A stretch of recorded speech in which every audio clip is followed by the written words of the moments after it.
स्वागत है दोस्तों, एक बार फिर से आपके अपने मूवी में। और आज हम एक्सप्लेन करेंगे लियो मूवी को। तो वीडियो को शुरू करते हैं। और अगर वीडियो अच्छा लगे तो वीडियो को लाइक जरूर कीजिएगा और उसी तरह के वीडियोस पाने के लिए आप हमारे चैनल को सब्सक्राइब कीजिएगा ताकि आपको इसी तरह के लेटेस्ट ऑन कॉन्टेंट मिलते रहे।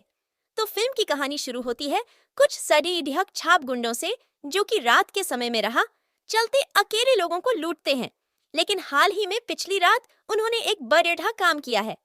दरअसल उन्होंने कलेक्टर को मार दिया है, लेकिन वहां से भी उन्हें बहुत सारा पैसा तो नहीं मिला है। इसलिए वो लोग रात का इंतजार करते हैं और राह चलते लोगों को लूटते हैं। और इन्हीं की गैंग में एक लड़क पीठ का सिरफिरा और थोड़ा पागल सा है। उसके पास गन भी है, इसलिए वह किसी को भी मार देता है। जिसके बाद हमें हिमाचल प्रदेश का एक छोटा सा शहर दिखाया जाता है, जहां पर शहर में बुरी तरह से उथल पुथल मची हुई थी। दरअसल शहर में एक हाइना घुस आया है, जैसे हम लकड़म बग्घा भी कहते हैं। और उस लकड़ियज बग्घे ने पूरे शहर में तबाही मचाकर रखी थी।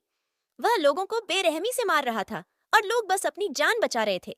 जिसके बाद हम इंस्पेक्टर जोशी देखते हैं। जब यहाँ पर लकड़ियज बग्घे को देखा तो वो समझ गया था कि सिचुएशन पूरी तरह से आउट ऑफ कंट्रोल हो गई है और इस सिचुएशन को सिर्फ और सिर्फ एक ही इंसान कंट्रोल कर सकता है और उसका नाम पार्थिबन है। इसलिए जोशी तुरंत ही पार्थिबन के पास कॉल करता है और उसे से लकड़ियज बग्घे के बारे में पूरी जानकारी देता है, जो कहता है कि अगर तुम फौरन ही यहाँ पर नहीं आए तो वो लकड़ियज बग्घा पूरे शहर में तबाही मचा देगा।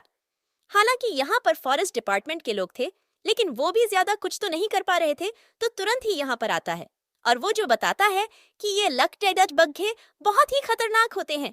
अगर उन्हें टॉर्चर करने की कोशिश की जाए तो ये और भी ज्यादा खतरनाक हो जाता है। वो लोग प्लान सेट कर ही रहे थे, लेकिन अचानक से बोल लकड़ियज बग्घा स्कूल की तरफ भागने लगता है, जहां पर कि 2-3 बच्चे खड़े हुए थे। ये देखने के बाद तो पार्थिबन तुरंत ही मैदान में उतर जाता है और उस लकड़ियज बग्घे को काबू में करने लगता है। अब क्योंकि जो उसकी गंध काम नहीं कर रही थी, इसलिए यहाँ पर पार्थिबन का बेटा सिद्धार्थ जो है वो अपने जॉब के द्वारा अपने पिता को वो जॉब लिन देता है और उसके द्वारा यहाँ पर उसे इंजेक्शन देकर आराम से सुला देता है। तो इस तरह से पार्थिबन ने अपने शहर को लकड़ियज बग्घे से बचाया। और यहाँ पर हमें मालूम चलता है कि दरअसल में पार्थिबन एनिमल को रेस्क्यू करने का ही काम करता है और वो शहर में अपनी पत्नी सत्य और अपने 2 बच्चे सिद्धार्थ और चिंटू के साथ रहता है। उसका एक कैफे भी है और अपनी फैमिली से बहुत ज्यादा प्यार करता है। तो इसी तरह से हंसते खेलते कुछ दिन गुजरते हैं। अब कुछ दिनों के बाद पार्थिबन जब अपनी बेटी चिंटू के साथ कैफे में था, रात का वक्त था और बस कैफे बंद होने वाला था, लेकिन अचानक से वही बदमाश गुंडे जो है वो इस कैफे में घुस जाते हैं, जबकि कैफे जो है वो बंद हो गया था। इसके बावजूद वो चॉकलेट कॉफी ऑर्डर करता है। उसे न मिलने पर यहीं पर काम करने वाली एम्प्लॉय की गर्दन पर बुक गन रख देता है और तुरंत ही चॉकलेट कॉफी लाने को कहता है। चॉकलेट कॉफी लाने के बाद वो यहाँ पर कुछ पैसे की भी डिमांड करता है। तो आप पैसे मिलने के बावजूद बॉस एम्प्लॉय के साथ छेड़ डेट करने लगता है। और ये देखने के बाद तो पार्थिबन की हट जाती है और वो यहाँ पर उस विलन को बुरी तरह से मारने लगता है। यहाँ पर उसके साथ कई सारे और भी लोग थे जो कि पार्थिबन से एल-डिहाई करते हैं, लेकिन भारतीय बन यहाँ पर चुन चुन कर मरता है। आखिर हमें समझ आ गया था कि इसे ऐसे तो नहीं हरा सकते, इसलिए वो लोग पार्थिबन की बेटी चिंटू को मारने के लिए जाने लगते हैं। और ये देखने के बाद तो पार्थिबन को बहुत ही ज्यादा गुस्सा आता है और पास में पड़ी हुई गन को उठाता है और इन 6 लोगों को मौत के घाट उतार देता है। इन गुंडों के लिए पार्थिबन ने सिर्फ 6 गोलियां चलाई थीं और वो 6 गोलियां जो है वो सीधे इन 6 लोगों के माथे पर लगी थी। तो अपार धवन को जेल हो जाती है क्योंकि उसने 6 लोगों को मारा था।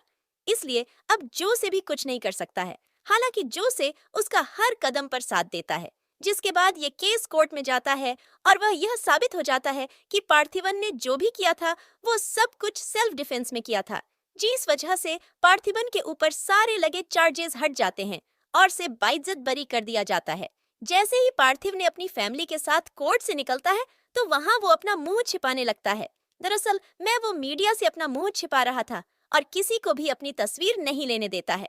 इसके बावजूद कुछ मीडिया वालों ने उसकी तस्वीर ले ली थी। अब कुछ दिन ऐसे ही गुजरते हैं और इस हादसे के बाद से पार्थिबन अब डरा सहमा सा रहने लगता है और कहीं पर भी उसका मन नहीं लग रहा था। इसलिए वो कई दिनों से कैफे भी नहीं किया है। दरअसल मैं उसे इस बात का अंदाजा है कि जिन लोगों को उसने मारा है वो लोग उसकी फैमिली तक जरूर पहुंचेंगे, इसलिए उसे हर एक आहट से डर लगता है, सिर्फ और सिर्फ अपनी फैमिली के लिए। देखता है कि जिस तरह से वो डरा सहमा रह रहा है, उस वजह से उसकी फैमिली पर भी फर्क पेरियस रहा है, इसलिए वो हिम्मत करके बाहर निकलने की कोशिश करता है। वो अपनी वाइफ के साथ मार्केट जाता है और वहां जाने के बाद उसके पास एक कॉल आता है, और वो कॉल दरअसल में जोशी का था।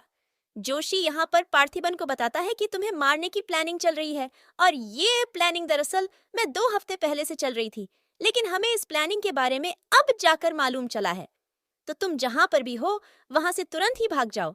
और जोशी और पार्थिबन जब बात कर ही रहे होते हैं कि तभी पार्थिबन के ऊपर उस मार्केट में अटैक हो जाता है और उसे बुरी तरह से मारने लगते हैं।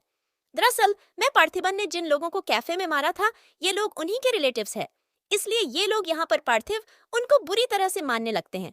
लेकिन जब बात यहाँ पर की वाइफ सत्या पर आती है तो बात बिगड़ डेट जाती है, और यहाँ पर पार्थिवन जो है वो लोगों को फिर से बुरी तरह से मारने लगता है। यहाँ पर लोगों को इतनी बेरहमी से मार रहा होता है, क्यों लोगों के पास कोई चारा नहीं बचता है? भागने के अलावा तो वो लोग यहाँ पर जान बचाकर किसी तरह से भाग निकलते हैं। तो एल दहाई झगड़े, और इन हादसों के बाद से पार्थिबन पूरे के पूरे शहर में फेमस होने लगा था। तो पार्थिबन की इन बातों के समय तो उसकी फोटो भी चेन्नई पहुंच चुकी थी, क्योंकि बहुत सारे ऐसे बड़े गुंडे हैं जो कि पार्थिवन को ढूंढ रहे हैं। दरअसल मैं इन चेन्नई के बड़े गुंडों को पार्थिवन की तलाश नहीं है, इन्हें तो लियो की तलाश है, जो कि 20 साल पहले मर गया था। तो चेन्नई का है रोड नाम काबिलन, जब उसकी फोटो देखता है तो वो पूरी तरह से हैरान रह जाता है कि आखिर लियो जिंदा कैसे है। और जब उसे ये बात मालूम चलती है तो वो तुरंत ही अपने बड़े भाई एंथोनी को जाकर बताता है। तो एंटोनी को एक आदमी कहता है कि हमें पार्थिवन को मारने के लिए कितने लोग भेजने चाहिए। तो यहाँ पर एंथोनी कहता है कि अगर वो पार्थिवन है तो सिर्फ 4 लोग काफी है, लेकिन अगर वो लियो है तो फिर 400 भी कम है। और जिस दिन एंथोनी को ये खबर लगी थी कि लियो जिंदा है तो वो तुरंत ही हिमाचल के लिए निकल पड़ रहा है, बहुत सारी कारों को लेकर, और उसके साथ कई सारे भी मौजूद थे। हिमाचल पहुंच चुका था और वो लोग सीधे पार्थिबन के कैफे पहुंचते हैं जहां पर कि पार्थिबन मौजूद था। उसे देखकर खुश हो जाता है क्योंकि उसे मालूम है कि ये लियो है, लेकिन यहाँ पर पार्थिबन से कहता है कि मैं किसी लियो को नहीं जानता हूँ, और पार्टी से बहुत ही पोलाइटली बिहेव भी करता है। लेकिन एंटोनी समझ गया था कि ये लियो ये है। अब पार्थिबन की फैमिली